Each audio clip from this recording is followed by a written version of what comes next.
aside, nurse. I'm Dr. Homebrew.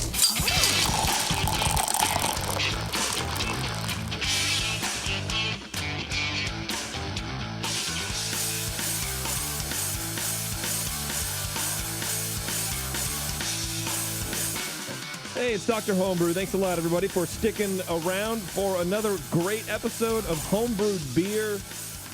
We got it for you. Woo! Is there anything better than listening to guys drinking beer? And I can't think of one thing that would be better than this show right now. Nor can I. And that is because of our sponsor, 5 Star Chemicals. They make it possible. They make this show possible. Honestly, if they didn't want this show to happen, it wouldn't happen. So thank you very much to 5 Star Chemicals. You can go to 5starchemicals.com to learn about everything you can do to make great beer at home, which is cleaning and sanitizing. This is the spoiler alert that we talk about all the time, but 5 Star make the best chemicals to do that with. So check them out, 5starchemicals.com. If you see them around at any events, which they do a ton of, thank them, please, for us. Thank you. Get those carboys clean and sanitized. Yep. Don't mess with 1-star chemicals, No, 2-star no, chemicals. no. That's just nonsense. Don't do any of that. Yeah. We have a weird show for you today, guys, but I'm pretty excited about it, mainly because those of you longtime listeners, thanks, Bev. Thank you very much for doing your job. I really appreciate it. Do you want to lie down for a second? You want to rest? Yeah. She wants a participation award. As producer of... What are you, then? You're just a lady who pushes a button? I'm a camera switcher. You're a camera switcher. Yeah, but you're Keep it on Brian. you're something that starts with a C and an S. What? Camera switcher? It was never mind. This isn't some kind of weird sour hour thing like where we're pretending Beverly's here. She's actually here. She's right here right No. She's now. a cartoon No, I'm sideshow. actually here. Yeah, you're actually here. I don't know why. I'm here. Either. Because you're a C word, S word. You're a camera switcher. You're lucky you added that S. Anyway, we have some homebrew from Dr. Homebrew Brian. I had some stuff in my fridge, and we had somebody get sick. So we have some Not recovery from drinking beers. that beer, I hope. Yeah, no, not from drinking Brian's beer, of course not. And then I was at the store, oddly enough, today, and I happened to find some Guinness Milk Stout. It's called Over the Moon, and it's from their brewery in Beemore, in Balmore. And we talked to the guys at Guinness several months back on the session, and they said they were producing some other stuff. I'm shocked that it made it out this far. I've never had it before. I have no idea if it's any good, but I thought we could bring it in and maybe not necessarily do a commercial calibration, but at least talk about it and see how the boys over at Guinness are doing with the mulled milk stout, because they're definitely not doing proper Guinness out there in Beemore. They're doing sort of other styles. So That is a cute little box. it's a cute little box, right? It's blue, light It's a friendly, blue. happy little moon on it. You know, Yeah. the cow jumped over the moon, hence Yeah. cow jumped, cow's milk stout.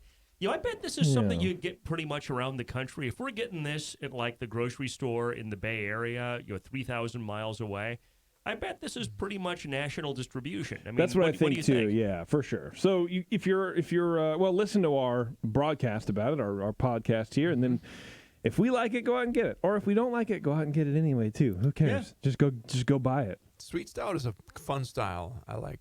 It's a really interesting balance to that style, and the classically called milk stout. So they are not different. Sweet stout is a milk Sweet stout, milk stout, interchangeable, but yeah. Okay.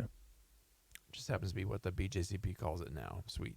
It's sweet. Oh, but it used to be just a milk stout. It's got milk sugar in it, so Yeah. yeah. Fun fact, Jason, you may Lactose. recall from BYOB TV that Team 2.5 Men brewed a milk stout, one of the recipes that we won early on in the show at the 21st Amendment, toward the end of the BYOB TV run, as kind of our prize for winning something like an episode 7, I don't know. episode 8. Literally don't remember.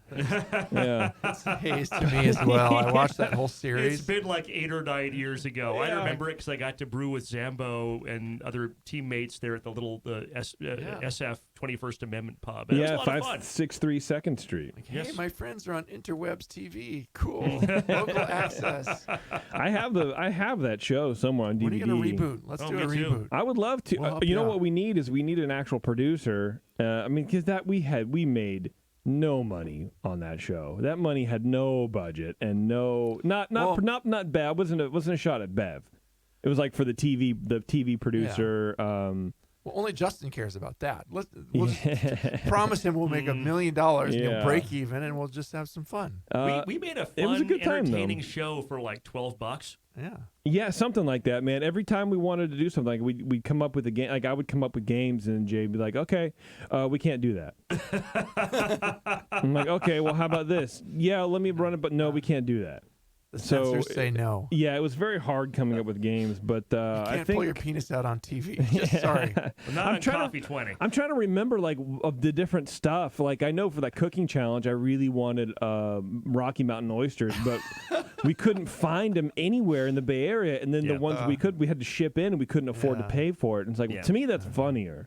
That would have been. That would have funny. been hilarious. Yeah. But I even Special forget ingredient. what the ingredients were now for the Yeah. cooking competition. Like I remember some, but yeah, we had to go to Safeway and get something. But yeah, we brewed in the finest parking lots of the finest breweries and homebrew stores of the Bay Area. It's true. And it was very evident. Yeah, it was weird, man, but God bless. All right, so basically what's going to happen is if you're a fan of Brian Shaw, you get to hear a lot of him today. Hell yeah, you do. And who's not a fan of me? Not balanced by Brian Cooper or myself, because I'm not going to say another word for the rest of the show. I'll chime in sideways once in a while. I might even remember my recipes. We'll see. Oh, that'd be good. Yeah, so we're going to take a quick break, and then, like I said, we're going to come back. We're going to drink Brian Cooper's Homebrews. We're probably going to run through both of them just to talk about his performance and how they are, style-wise, maybe not necessarily an entire BJCP sheet like we do all the time, but who knows? It might just be more conversational. And then we'll tackle this Guinness Sweet Stout. What do you guys think? Sounds like good. Sounds a good time. Let's do it. I think that's awesome. All right. Well, you have to say that. Both of you have to say that. I don't know if you knew that. All right. Hang on, everybody. We'll be right back.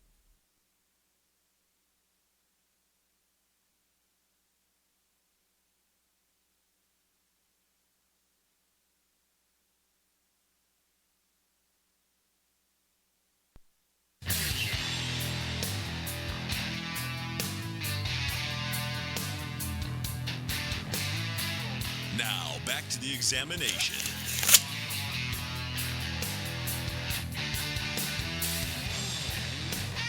All right. Thanks for hanging out, everybody. So, Mr. Cooper, what are we drinking right now? What's the very first homebrew of yours? We've done homebrew from you on this show, right? Yeah. My sours and my weird stuff. Okay, but This is a grapefruit. I'm calling it a grapefruit blonde ale. Grapefruit Blond Ale. What category is this, please? It's a fruit beer. Fruit beer. 29 in the most 29. recent guidelines. 29A if you want to use a letter with it, but it's just Well, 29. Who doesn't? Let's be honest.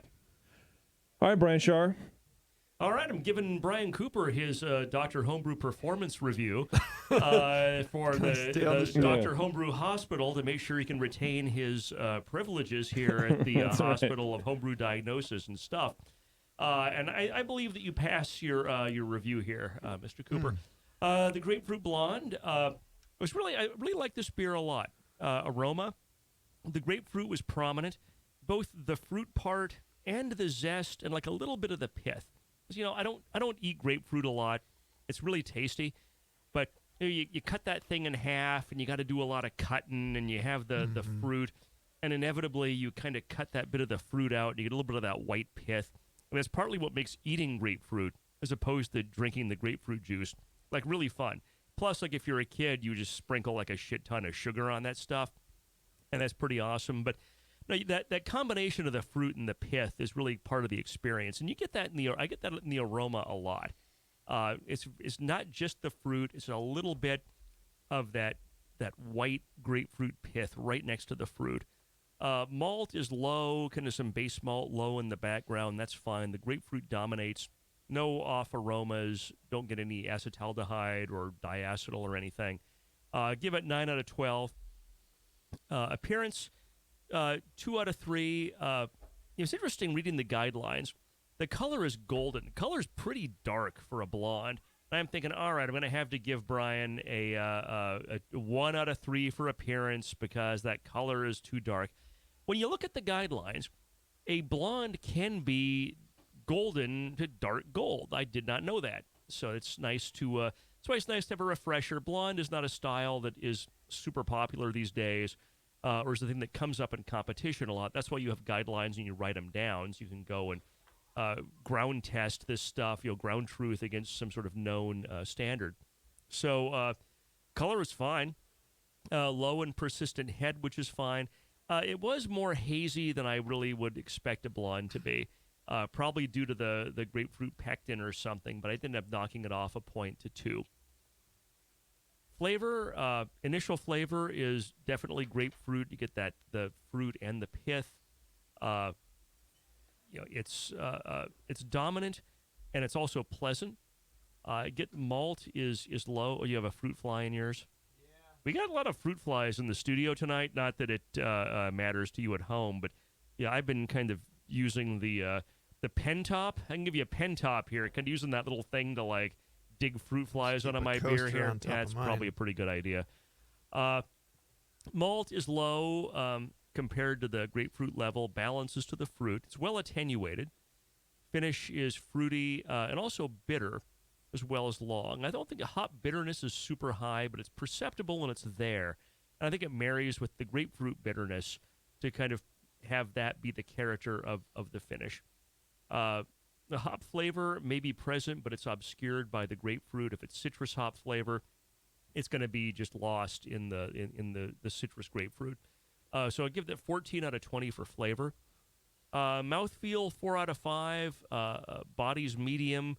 There's no warming. It's creamy, not astringent.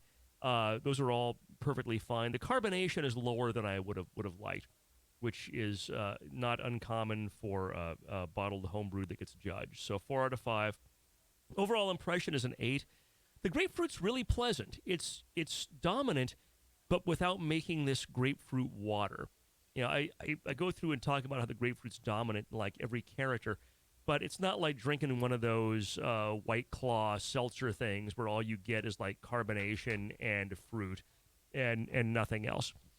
So I thought it was really well done. The fruit character is really fresh. So I'll be curious to find out, did you take actual actual grapefruit fruits and cut these up and zest them or something, or how the grapefruit flavor got in. Overall, gave this 37 out of 50. Thought it was really well done. Definitely falls in the very good to excellent boundary. And I liked it a lot, and I'm going to have a little more in this glass while you tell us about how you made this beer. Okay, well, this was a Pico batch, and I did in the malts. It had a raw 2-row. So this is a 3-gallon batch. 5 pounds of raw 2-row, 1.5 pounds of German Vienna, a half a pound of cane sugar, and a 1/4 pound of American Crystal 40. Why the cane sugar, out of curiosity? Well, this was intended to be an IPA, so. Okay. So you wanted to dry it out a little bit. Yeah. It was based on a session IPA I made on my Pico brew, and I just upped everything a little bit on that, and I added a little crystal because I was using Vienna, but sometimes I like a little bit of that classic kind of crystal flavor in there, but I went really light with it just to blend in with some of the other flavors. The hops used in it were basically all Whirlpool hops, an ounce of Mosaic, an ounce of Citra, and I have to go to my Dropbox to see the rest. And now that you say Mosaic, I kind of picked that out now. Yeah, it's definitely taste the Mosaic now that you say that's Mosaic, there. Citra and Idaho 7, and I use the Citra Cryo hops. So 1 ounce. Yeah, the each Idaho in 7. It's interesting how close how complementary the Mosaic and the Idaho 7 are to the grapefruit pith. I think that's partly what I was perceiving And as I the think, pith. yeah, when you're talking about the pith, I'm like, oh, he's getting that hoppiness.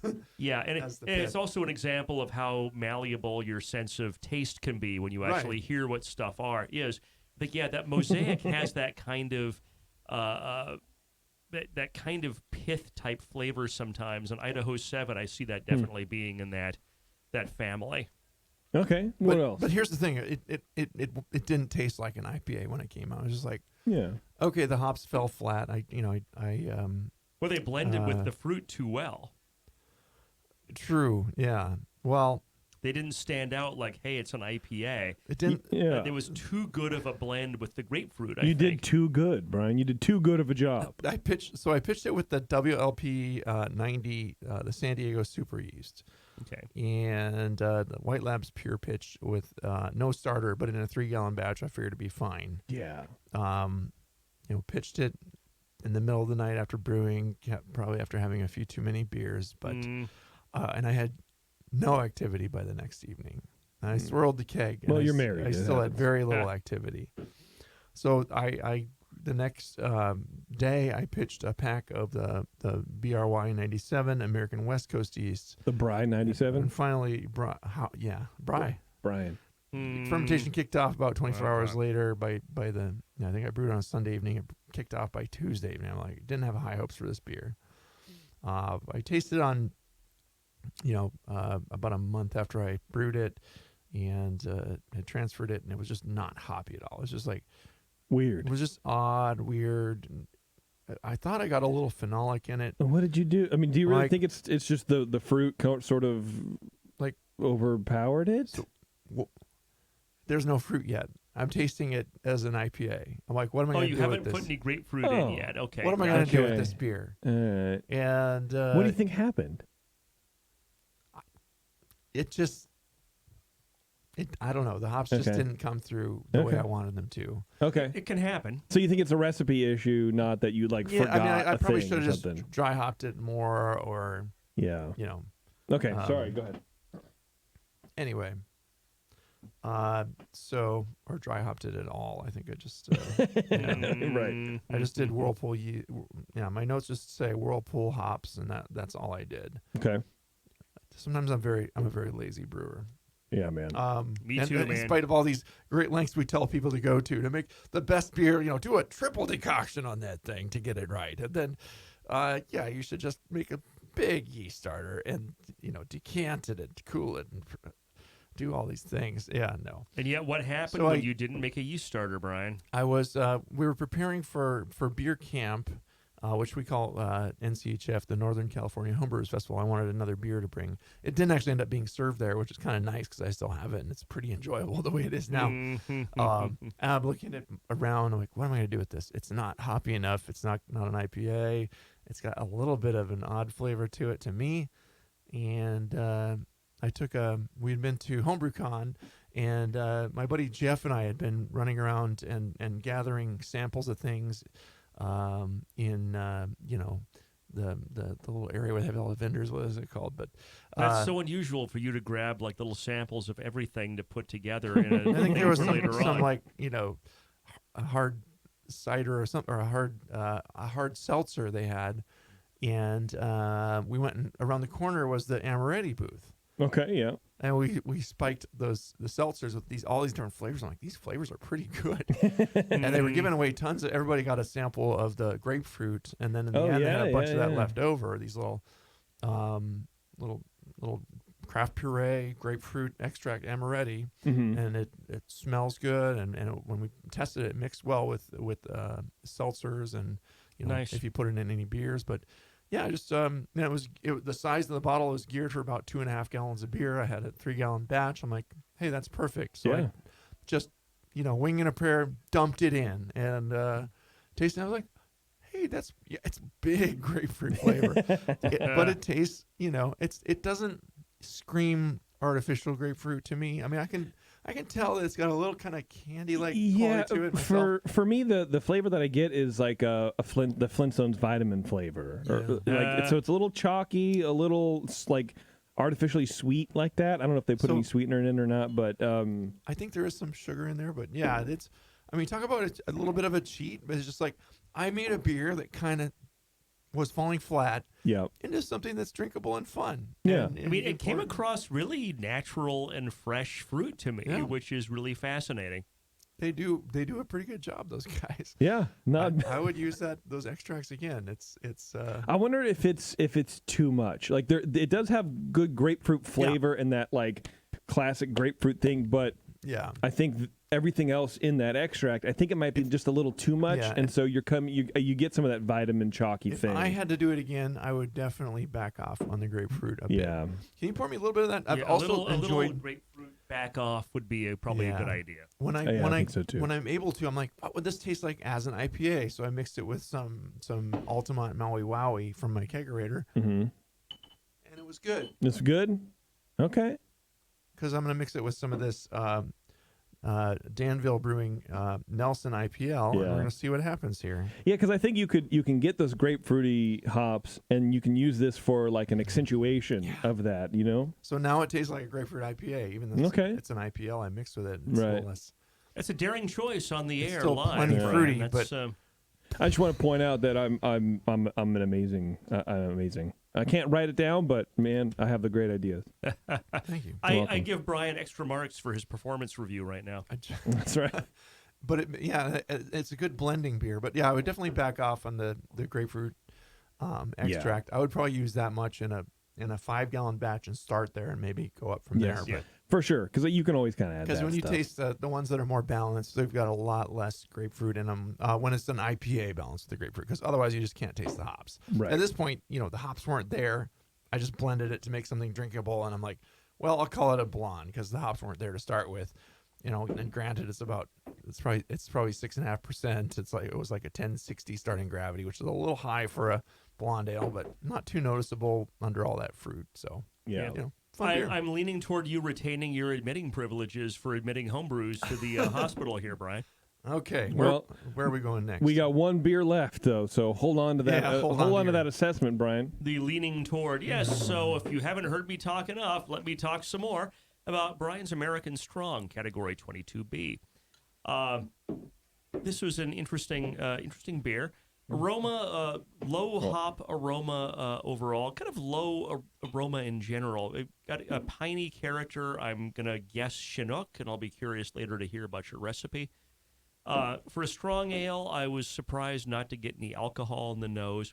I did get like a low pumpkin squash kind of acetaldehyde from this. So I gave this 7 for aroma. Appearance, 3 out of 3, dark copper in color. There's a slight haze, which is okay for this style. It was not enough of a haze to make me knock this down a point. Head is large, tan, and persistent. Flavor is initially kind of a muddled malt character. It's a little pumpkin / acetaldehyde. Piney hop flavor comes up mid palate.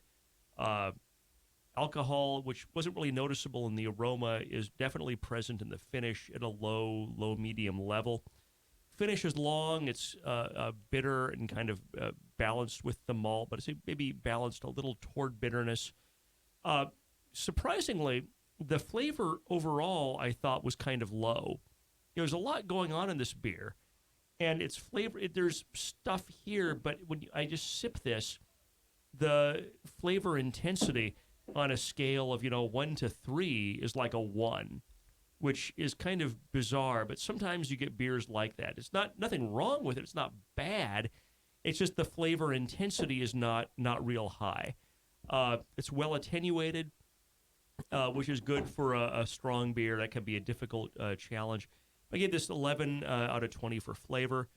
Mouthfeel, there's definitely low warming at first. As I continued drinking the sample, the warming went up to medium. Body's medium. It's really more creamy than perky or astringent. Carbonation is low. And I knocked off a point for carbonation. I do that to myself. It's not like all of us don't have problems with carbonation when we bottle homebrew. True. So this is 4 out of 5 for mouthfeel. Overall impression, I gave it a 6. Overall, it's a pleasant beer. It's low in flavor, despite the fact there's alcohol and clearly a lot of fermentables in here. And maybe additional malt complexity. This is kind of the paradox of attenuation, right? You want a well-attenuated beer, but sometimes it's so well-attenuated, I think it attenuates the flavor away with it. Mm-hmm. And maybe an additional complexity. You can't assume this was a grain, a full... all grain? All grain. Yeah. How come I It would can't take a think of the word home. all It would take a grain. homebrew to explain. Yeah, Yeah, it's fine, exactly. yeah. Sometimes, but it's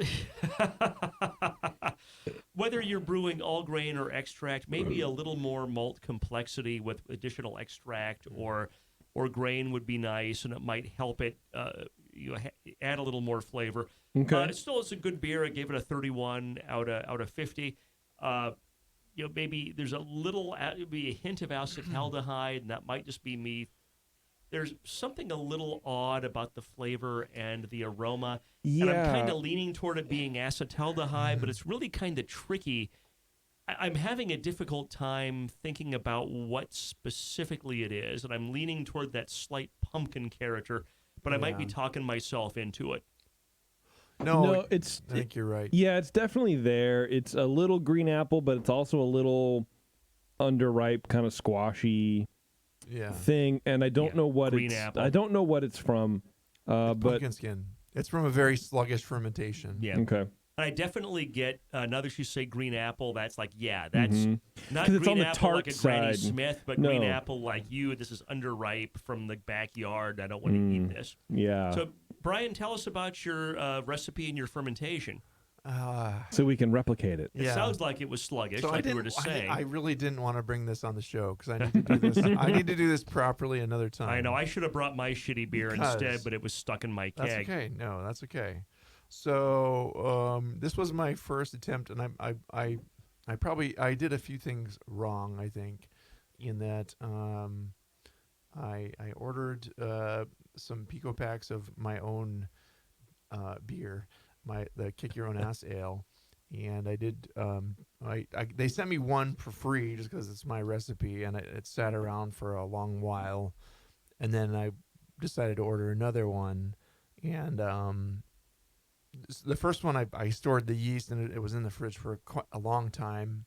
On the second one, I was lazy and I left it in the box until I got around to brewing it. And I'm like, I never put that yeast in the fridge or the hops in the freezer because the first one I separated all that stuff out meticulously and did that. But it's definitely got some acetaldehyde. So I just pitched in the yeast, one of them that had been in the fridge for a long time and one that had been sitting at room temperature for God knows how long. Mm-hmm. And neither one of them, I did two, 1.5 gallon batches side by side because I wanted to get at least a half a keg out of this thing. So that's why I bought the second one. But, it's so, just buying the Pico pack and doing,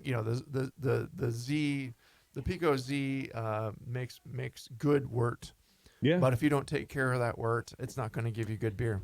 Right. Certainly It's like true. anything else. And that's all on me. That is all on me. And this is my own recipe we're talking about. So I'm slightly embarrassed even just talking about it. Well, you should be, to be I completely was honest. guessing this might be Kick Your Own Ass Yeah. Ale that went wrong.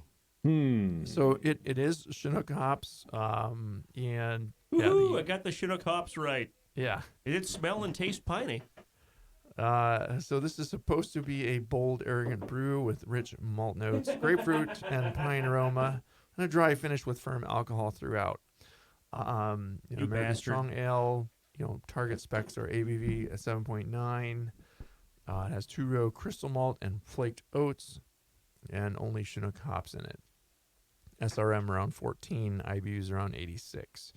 Actually, so the beer did not ferment well, and I have hopes of rescuing it. I have hopes of doing like a croisening, even though it's carbonated now. I want to pull the carbonation out and Actually, I just want to start over and do it again sometime. So We'll do this it. was a failed experiment, and I'm sorry. Go home right now. You have our permission to leave the show early. You subtract 5 points from the score, and please just love it. But the odd thing to me is I agree with the tasting notes that it does It does taste dry, and it has that odd pumpkin skin thing to it. Yeah. But the actual finishing gravity on this was at 1020. It finished at Really? 1020. Wow. So it only That's got to much and higher that's than I why would have it's- expected. It's not as much alcohol as you would get otherwise. It's like barely 7, where it should be around 8. But it's it's just Still get some yeah, it's not warming quite- from this. Quite there where it is. Yeah. There is some warming. I would feel like, wow, it should be much sweeter than it is. But there's something, I think that and I brewed it with distilled water as they recommend for those, and the mineraliness that they use in there to, give that dry mouthfeel is working overtime maybe to double up and make it something that tastes dry even though it actually isn't. So like because I taste the same thing you do. If I put this in a hydrometer, I'm sure it would still say because I mixed the 2 batches, maybe it adjusted a little bit and dried out a little more. I'm not sure, but it's been chilled most of the time, so I don't think it's dried out anymore or had more. Yeah, time to probably ferment. not. No. I left it Bless out you. to try to clean out some of that green apple and but. So I have plans for doing this again, and I'll bring a true test. This is not the true test, so please don't advertise this as kick your own ass ale. I'm gonna lose my good reputation and lose my credentials as a doctor of homebrew with this. All right, Brian, That's right. as long as you can guarantee me some good tea times for the next calendar year, Yeah. I'm inclined to recommend that you retain your homebrew admitting privileges at the hospital here. I'll bring the grapefruit ale, buddy. All right, sounds good. All right, everybody, hang tight real fast. Yeah. We're going to take a quick break. We're going to come back. We're going to try this Over the Moon Milk Stout from Guinness in Beemore, in Balmore. Balmer. The homies representing Flat Build Caps, Timberlands, Gray Sweatpants. Yo, We're all what's about up? it.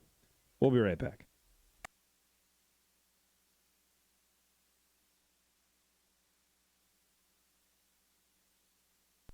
Are you a member of the White Labs Customer Club? If not, you should be.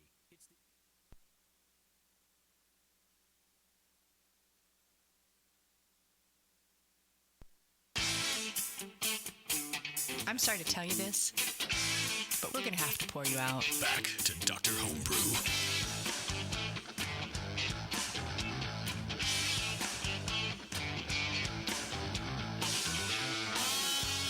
All right, everybody, thanks for sticking around. I'm about to tear into this pack. I feel like it's Christmas because it's a brand It new is Christmas. beer from Guinness Simply that I am excited to drink. It's a brand new beer. How many times do you get like one of your favorite beers to release a brand new beer, especially? Does that have a I love Guinness, canned man. on date? Well, so here's the date code, man. And I was trying to look it up. I don't understand it. It's 754-862-1129-3482, and then the second line is L9241T20021017. 0017. That's the star date, and the second one is the globular cluster where that was brewed. So that's just from the future. That's okay. Okay. I got a globule cluster. Hmm. I have to get it removed. You know, while you're opening that up, I want to talk briefly, talking about beers from larger breweries that you like. Sierra Nevada Narwhal.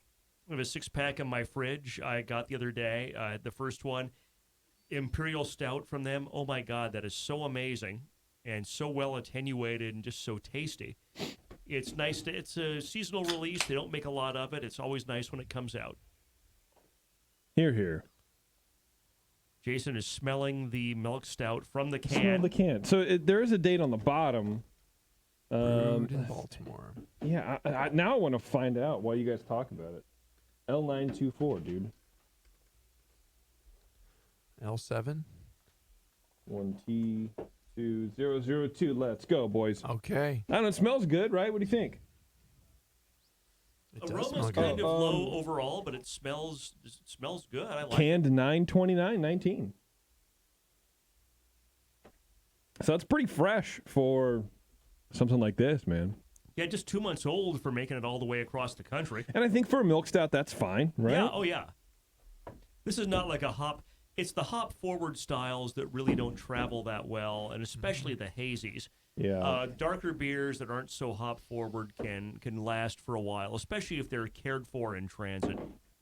I like this beer. This has more roasted grain aroma than like coffee or chocolate, really, to me. There's a little bit of cocoa, like kind of,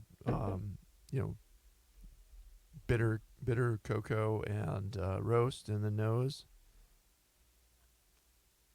Yeah. I get kind of that dark chocolate, bitter cacao, cocoa sort of, like the baking chocolate. There's a hint of some sweetness in it, but it's not very fruity. No. It's clean.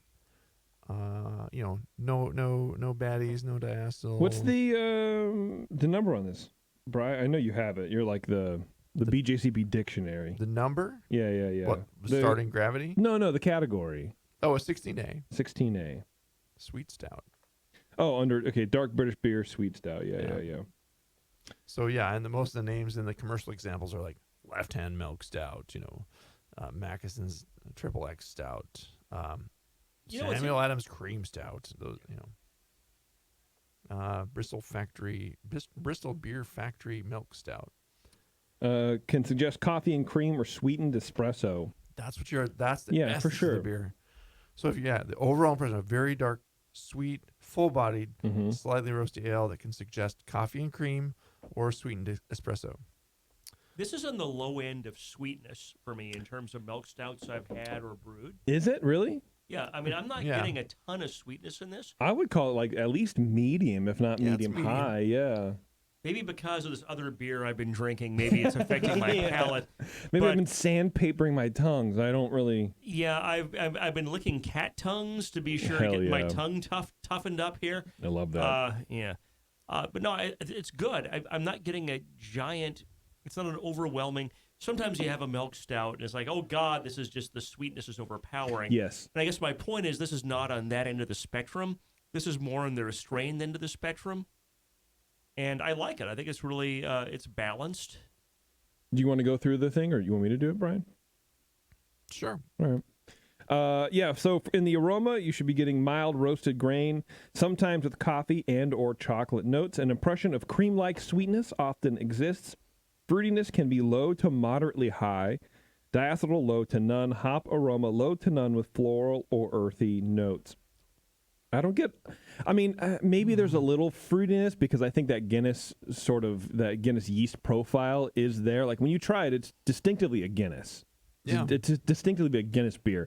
And so I think it does have some of those maybe red apple fruitiness things to it. They make really dry, stouts. So, but definitely cream-like sweetness. If you're talking fruitiness, like maybe like a red apple, then yeah, for sure.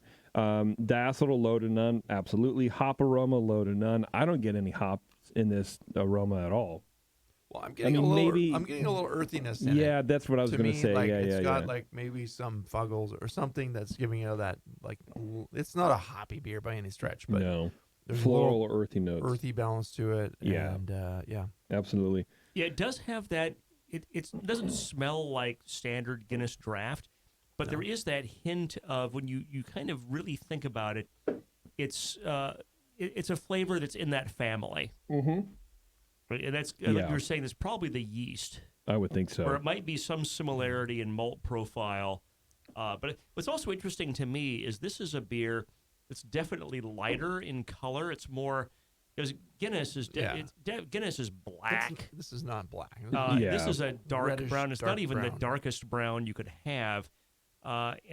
There's definitely the ability to see through it and not just like at the edges like a Guinness might have. This is more of even more of a medium dark brown than a dark brown. You know what I mean? It's very clear too. It just has those. It is very clear. Kind of mahogany highlights and. Appearance should be very dark brown to black in color. Can be opaque. If not, it should be clear, creamy tan to brown head. Which I think it's a lighter tan, lighter to medium tan on the head for sure. But it's a creamy looking head. Yeah. I get more sweetness in the flavor as I drink more of this and kind of go away from the one I'd been drinking. Yeah. So that was, sorry Guinness, my palate was kind of blown out by the by show beer here. Arthur Guinness is rolling in his Arthur Guinness tomb. is slapping. Boy, mate, I'm not even going to try to be Irish. Sorry, all of our Irish and UK listeners. I apologize for that sound I just made. They let this be brewed in Baltimore? No. What? That's a bigger offense. That's what he was saying. Flavor should be dark roasted grain malt impression with coffee and or chocolate flavors dominating the palate. Hop bitterness is moderate. Medium to high sweetness provides a counterpoint to the roasted character and hop bitterness and lasts into the finish. Low to moderate fruity esters, diacetyl low to none. The balance between dark grains, malts, and sweetness can vary from quite sweet to moderately dry and somewhat roasty. There's kind of a lot to unpack in the flavor category It's a on this good thing. range, yeah. Yeah. There really is. And I think, to me, that's a long-winded way of saying it can be pretty much any stout but American. American's like really, really hoppy and bitter. Yeah. As long as you throw some lactose in there. Like any British stout style or range, toss some lactose in that, then you got a sweet stout. Yeah. So again, you go back to the nose, it's like mild roasted grain aroma. And it does have that. And the flavor is also, it's not a sharp roast. It's a really mild roasted grain flavor. And to me, I want to say something about this beer, and it might sound weird, but to me, it tastes like Baltic Porter Light. You know, like those like Polish Baltic Porters that have that hint of sweetness, and then it has that really mild dark malt character alongside some sweetness and not super fruity character, because some can be lagered, but it's like a Baltic Porter almost, this one. That's a really good point. And I'm fortunate that one of my friends in my homebrew club is from Poland. And he will periodically, when he goes home, he'll bring back like Polish, Lithuanian, like porters and stuff for us to try as a club. However you say it. Yeah. And now that you've said that, it's like, there's a lot of this is like some of the variants of like a Baltica or something like that. That's maybe just a lighter version that It's a isn't 5.3 as alcohol. big. Yeah. Excellent observation, Brian. I just kept tasting. I was like, what is that? It's like, it tastes like it's familiar, but Baltic Porter Light. yeah. Mouthfeel, medium full to full bodied and creamy. Yeah, I mean, it has that, that's for sure. A low to moderate carbonation. Yeah. High residual sweetness from unfermented sugars enhances the full tasting mouthfeel. Can you have a full tasting mouthfeel? Does a mouthfeel have a taste? I would argue with that. It's a feel. The feel's in the name. It's not mouth taste. full. And again, this is one of those things. The BJCP is like, flavor, and you go take the exam. The flavor and the mouthfeel are different. You're right. The tasting is a flavor, and the mouthfeel is a feel. Yeah. We can nitpick that. I mean, the full mouthfeel complements the taste, so they're just trying to explain how that works together, probably. So I'm sure Gordon is fixing that for the 2020 revision, if there is going to be such a thing. I mean, it's very full bodied, very creamy. I mean, that's hits the nail right on the head. Comments: gravities are low in England, higher in exported and U.S. product. Variations exist with the level of residual sweetness, the intensity of the roast character, and the balance between the two being the variables most subject to interpretation. That's pretty true. Yeah. Some versions in England are very sweet and low attenuation, and also low in ABV, like Tennant's Sweetheart Stout is 2%. I love low alcohol beers, but I don't know if I would drink a 2% milk stout. Man, I don't think I could do it. I don't know. It's so Because weird. it's just I like might sugar do it. water. I mean, I would try it, but it wouldn't be. You know what I need to do is take a walk down to the pub for a 2%er. at least get to 3, Right? You know what this show is reminding me of is the time that I went to the river when I lived in L.A., like in the early 90s. To score heroin? Score heroin, of course. Out to the Colorado, and we went with some friends, and the rule was a case a man because it's so hot. You got to bring a case per day. Yeah. And for some reason, at the Safeway in Huntington Beach, I could get cases of Mackeson sweet stout. And I went to the river with like 2 cases of Mackeson, and I drank 2 frickin' cases of Mackeson. And as I remember, I might have gotten at least case and a half deep in that over like the course of the weekend. I don't know. I couldn't. That's a lot of sweet that stuff. was a damn fine weekend. I think I slept on a picnic table. Let's see. The some versions in England are sweet, but it's an outlier compared to the other examples.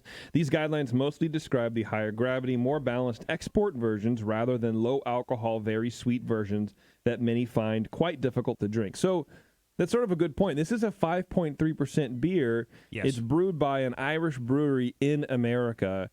Is it trying to be an export? Is it trying to be a domestic?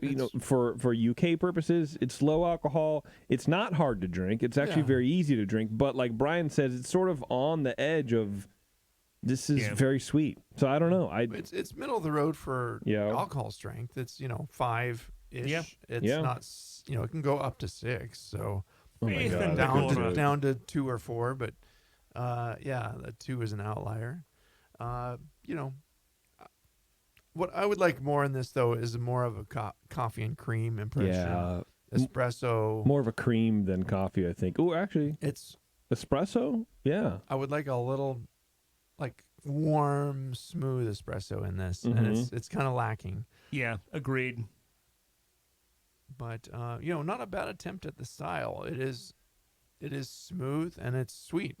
So as advertised, you could drink a lot of this on a nice fall day. It is still fall, right? Or down in a van by the river. You want to hear some good trivia, Brian? Hang on. IBU's torque 20 to 40. OG is 1044 to 1060. Final gravities are 1012 to 1024. ABV 4 to 6. SRM 30 to 40. Yeah.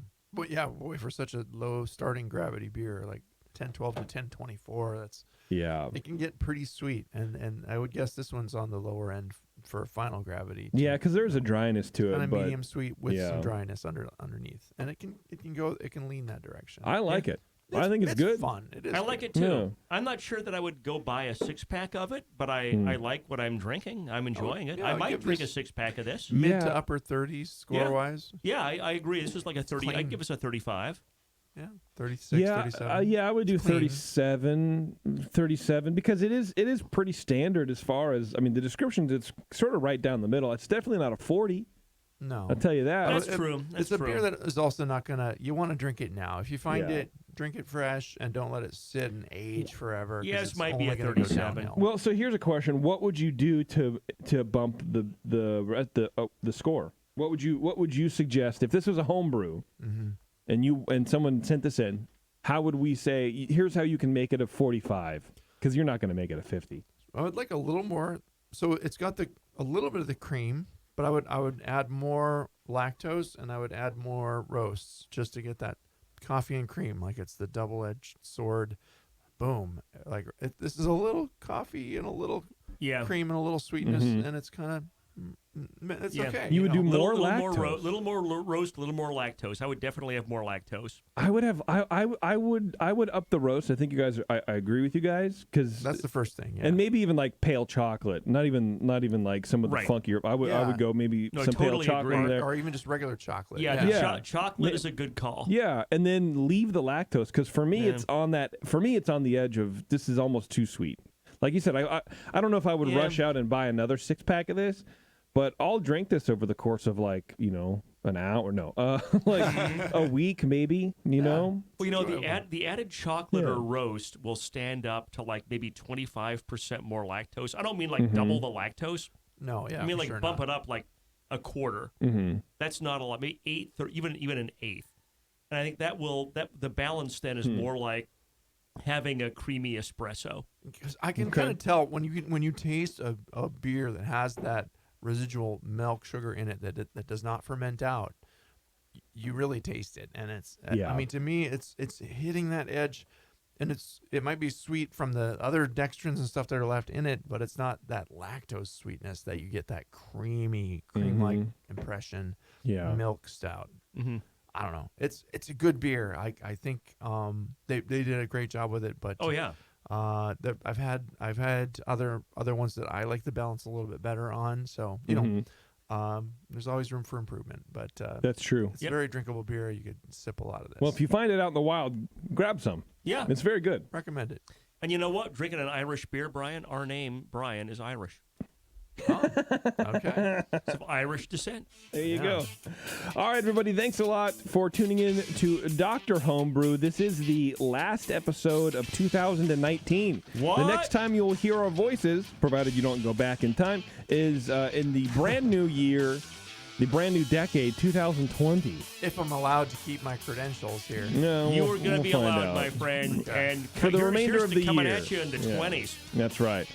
Thank you very much. While we have a brief second here before the song pushes me out. Are the flappers going to come back? Will we have? Yes, That's yes, right. they will. Thank you very much, everybody, Beverly? for listening to the show. You guys supporting the show, sending beers in to Brian at thebrewingnetwork.com, I think is it. Anyway, you guys keep the show afloat. We really appreciate it very much. Without you, there would be no show. So thank you first and foremost to everybody who listens. Please let's not have appreciate it. ever another show where my beer is the only homebrews on it. I'm going to fix my keg. Do that. All right, everybody. Thanks a lot, and we'll see you next year. No.